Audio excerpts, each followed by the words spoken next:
On July 29, 2025, the world was jolted by a catastrophic event. A massive 8.8 magnitude earthquake struck just off Russia's remote Kamchatka Peninsula. The ground shook violently, and the tremors were felt hundreds of miles away, rattling communities and sending shockwaves of fear and uncertainty across the region. In a matter of seconds, the landscape was forever changed.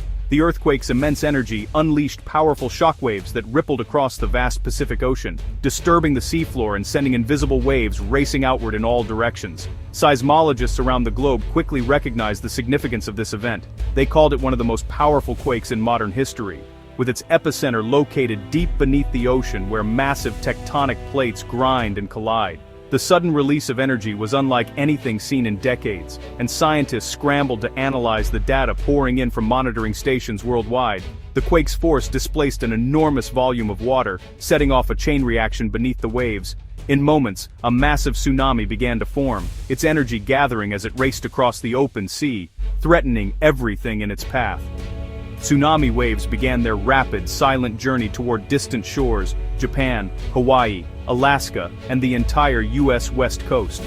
Coastal cities and towns were suddenly thrust into a state of high alert, as millions of people received urgent warnings and braced for the unknown. Inside tsunami warning centers, scientists and emergency officials worked around the clock, racing against time to model the wave's path, estimate its size, and predict arrival times. Their efforts provided coastal communities with a critical window to prepare, evacuate, and take life-saving action. Across the Pacific, families hurried to higher ground, emergency crews mobilized, and sirens wailed through seaside neighborhoods. The sense of urgency was palpable as people faced the reality of a disaster in motion. As the world watched in suspense, the tsunami sped relentlessly toward North America, a stark and sobering reminder of nature's raw, unpredictable power and the fragile balance between land and sea.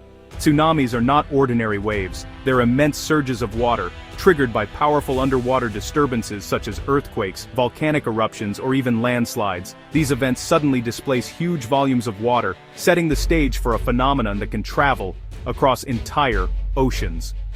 In the vast expanse of the deep ocean, a tsunami can pass unnoticed, with only a slight rise in the water's surface. Yet, beneath this calm, the wave races forward at speeds comparable to a jetliner, sometimes reaching up to 800 kilometers per hour, crossing thousands of kilometers in just a few hours. As the tsunami approaches shallower coastal waters, its energy compresses, causing the wave to slow down dramatically. At the same time, the water piles up and the wave grows rapidly in height, transforming from a barely visible swell into a towering wall of water that can overwhelm coastlines in moments.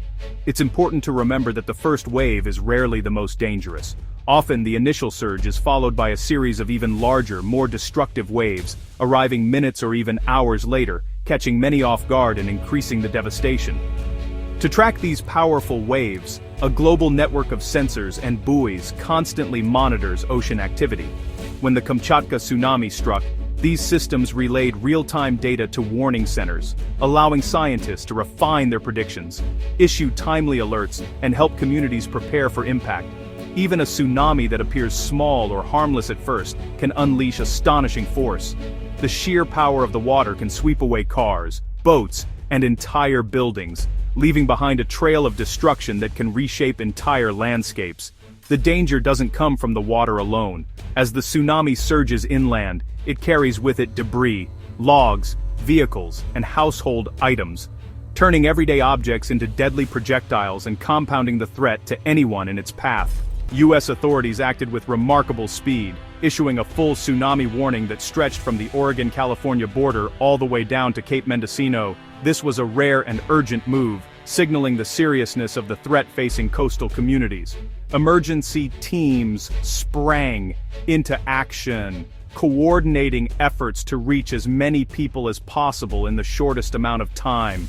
This red alert meant immediate danger. Residents needed to act without delay. Sirens blared through quiet neighborhoods and cell phones buzzed with urgent notifications. Families scrambled to gather essentials, knowing every second counted as they prepared to leave their homes behind. A tsunami advisory was also issued covering the rest of the West Coast, from British Columbia and Canada all the way down to Mexico and even including parts of Alaska. This meant that while the threat was less severe in these areas, dangerous waves and strong currents were still expected, and people needed to stay alert and cautious. Hawaii, too, was initially placed under a full warning, as officials monitored the situation closely. Later, as more information became available and the potential impact was reassessed, the warning was downgraded to an advisory. Emergency crews on the islands remained vigilant, watching the waves and ready to respond if conditions changed. Across the region, emergency messages flooded every available channel. TV screens flashed urgent alerts, radio broadcasters interrupted regular programming, and social media feeds were filled with warnings and evacuation instructions. The goal was clear: reach as many people as quickly as possible, to keep them safe. The core message was simple but critical: don't wait to see the wave.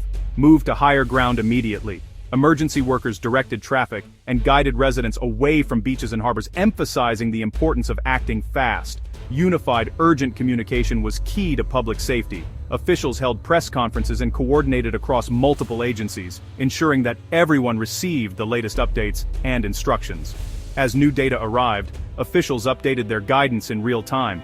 Meteorologists and scientists worked around the clock, analyzing wave patterns and seismic activity to provide the most accurate information possible. From small coastal towns to major cities, the entire Pacific coast braced for impact, united in their determination to stay safe and protect their communities from the threat of the incoming tsunami. The tsunami reached the U.S. West Coast late July 29, with waves arriving from Washington to California through the night. Crescent City, California, saw the largest surge, over 3.5 feet, causing flooding and damage in low-lying areas. Other coastal towns recorded smaller but still dangerous waves. Authorities closed piers, beaches, and harbors, preventing curious onlookers from risking their lives. The danger lasted for hours, with unpredictable surges and strong currents threatening boats and infrastructure. Officials stressed, stay away from the coast until the all-clear is given.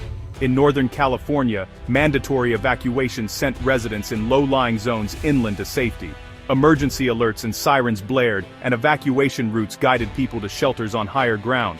President Trump and local leaders amplified the message: stay strong, stay safe, and follow official guidance. Authorities warned against going to the coast to watch. Tsunamis move faster than you can run, and the next wave could be deadlier. Community preparedness and quick action were vital to the evacuation success. Temporary shelters opened, and residents who had practiced their emergency plans responded swiftly. The event tested and proved the value of coordinated emergency response. The tsunami threat disrupted travel across the Pacific. Major West Coast airports stayed open, but flights to and from Hawaii faced delays and cancellations. Airlines like Alaska and Hawaiian issued travel waivers, letting passengers rebook or cancel without penalty. Foreign governments urged travelers to follow local instructions and reminded them to check their insurance coverage. Coastal highways and roads closed to support evacuations, causing traffic jams as people moved inland. All boating activities halted, pausing the maritime economy until the danger passed. The region braced for impact, prioritizing safety over convenience. As the waves receded, officials urged everyone to stay away from the coast until the all-clear. Dangerous currents and debris lingered long after the last surge. Residents were reminded to know their evacuation zones, keep emergency kits ready, and practice family safety plans. Staying informed through trusted sources like the National Weather Service was essential to avoid misinformation. The coordinated response, rapid alerts, and public cooperation helped prevent tragedy. Preparedness and vigilance proved critical in facing nature's fury. By following official guidance, communities began the road to recovery, stronger and more resilient than before.